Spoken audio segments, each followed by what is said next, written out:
How to install Breezy movie app on iPhone.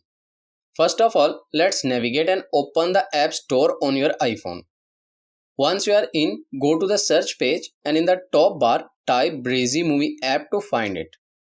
Once you get the search results, find the app if available, but if you don't find it, let's go back and from the top right side, tap on your Apple ID icon.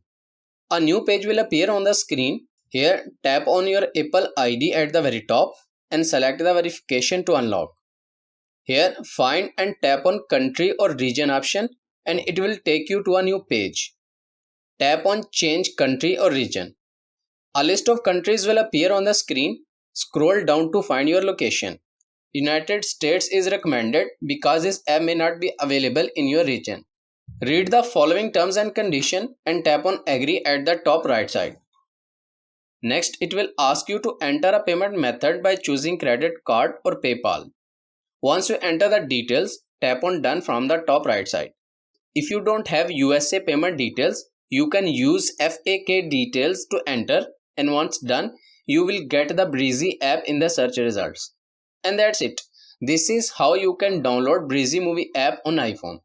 I hope this video is helpful for you. For more information, please subscribe our YouTube channel and thank you for watching.